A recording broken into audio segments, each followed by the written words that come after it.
Hello, everybody. I'm Steve Politi here with Kevin Manahan in the Star Ledger Studios for a new feature we are calling Two Angry Bald Guys. And right now, Kevin, I'm feeling kind of mildly perturbed. Where would you rank your angry scale?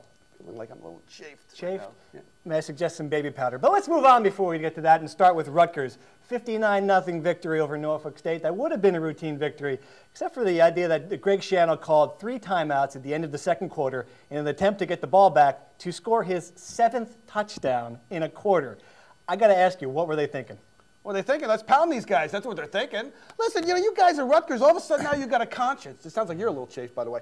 All of a sudden you guys got a conscience. You know, you don't remember the days of 66-0 against West Virginia and just getting your lunch stolen, money stolen all the time. You know, you guys forget about that. Now you want to go back and you want to be nice guys. And listen, you want to be in the national rankings, you got to beat up on these teams. You want Ray Rice to win a Heisman Trophy, you got to beat up on these teams. Beat up on these teams. They scored 6. What are they going to get out of scoring a 7th touchdown against an overmatched opponent, except the perception that they're bullies? And that's exactly what happened. Somebody walked down there with a camera, found the Norfolk State coach, asked him the question, and instead of, you know, Rutgers wins big, the story is Rutgers bullies Norfolk State. And they're riding this wonderful wave of positive attention. They're the darlings of college football. I just don't know what they had to gain from this. You know what? And it just suggests that the program is not behaving like a top 10 program. Yeah. I'm sorry, I missed the quote from the Norfolk State coach. What was it? Where? Listen, you know, you just drive me crazy. And if Rutgers had won that game 21-0, Steve Politi's column would have been, oh, Rutgers squeaks by Norfolk State. Oh, of course. You guys, you're not happy. Maybe that's another solution. Got to win a little bit, got to win big, make up your mind. Maybe they shouldn't play Norfolk State at all. But let's move on to another issue. Speaking of things that are getting out of hand, the Mets. Are we pushing the panic button on this team at this point? Of course we are. And Rutgers, I think, has got a Sunrise Assisted Living this week, so that's a sure win, too. Listen, the Mets, everybody just ease up, okay? You know, people want Willie Randolph to become this guy who's going to go into the clubhouse now, and he's going to start throwing furniture around, he's going to start getting in guys' faces. That's not going to happen. That's not Willie. Listen, Willie played for a manager like that, Billy Martin. He saw what it's like to play with a psycho manager, and you just can't function that way. So now, you know, he's taken the best he's learned from Joe Torre and Buck Showalter, and be calm, let the players play, and you'll get through this. I don't think anybody wants a psycho manager. It's just a sign of life. They've been sleepwalking for 3 months now. I mean, as if God's going to come down and say, you are the NL East champs. It doesn't work that way. You have to win it. And just the way they're playing, the way they're behaving, there's just a lethargic baseball team right now. And if you look at the schedule, Philadelphia's got 7 games against the Nationals. There's no guarantee they're going to win that division at this point. The Nationals have been playing people tough. But listen, you know, you have the team that you have. You know, nobody accused this team of sleepwalking when they had a double-digit lead in the NL East, too. All of a sudden now they're sleepwalking through the schedule. I mean, these are the guys that you have. You don't have rah-rah guys. They should be 20 games up on that division. I really do believe that. Teams that aren't going to make the playoffs, part 2, the Giants. 0-2. Yeah. I have to say they've got to be one of the 3 worst teams in the NFL so far looking at the season. Who do you think, who would you blame for this mess? Well, listen, I want to lay the blame on Strahan because this is a guy who's a veteran guy. He's going to go to the Hall of Fame. He's the one guy they needed to look to for leadership because we know Eli's not ready yet this year. He's showing some signs that he can take over this team, but he's not ready yet this year. He might have to because of the position he's in now. Nobody else is stepping up. But Strahan was the guy that you thought you could look to as a guy who could provide leadership for this program. He skips training camp. He's out in California supposedly working out. We know how that is. I mean, and the guy Waltz is in here. He's playing for the paycheck. He needs the money. His wife cleaned him out in the divorce, so he wants the money. That's what he's playing for. He doesn't care whether the Giants are 12-4 or 4-12. I agree with you, except the fact that Strahan is one of, at least 50 problems with this team. I mean, they can't rush the passer. They can't defend the pass. Their linebackers are slow. The offense, I mean, you could look at a million things wrong with the team. And I have to go back to management for putting them in this situation. You can't have a team that's rebuilding and then give it a lame duck coach in Tom Coughlin. It's just not a formula that works. They didn't upgrade at a single position this year, and yet they have a coach who it was in danger of losing his players last year, and now I think is going to lose them before halfway through the season. The way things are going now, it was just a bad formula, and they didn't think that through. If you were going to rebuild, you should have changed coaches. Listen, I agree you can't blame Coughlin, but like I said, you know, if you want to look at the defense, why is the defense so bad? The defense is so bad because you can't get a pass rush, and the reason you can't get a pass rush, you got one guy playing out of position, and you got the other guy waltzing in here to play for a check. I mean, Strahan can't get a sack unless Brett Favre lays down for him. Pretty much, that's the only way he's going to get it. So listen, and they got a defensive coordinator coordinator that normally would not be a defensive coordinator anywhere. Right. But you can't get guys to come. Big-name coaches won't come and work with Coughlin. And if you can't get a pass rushing against Brett Favre now, who's a wax statue of his former playing self, then you've got trouble. All right, on to Bill Belichick. This is the big issue in the NFL, obviously.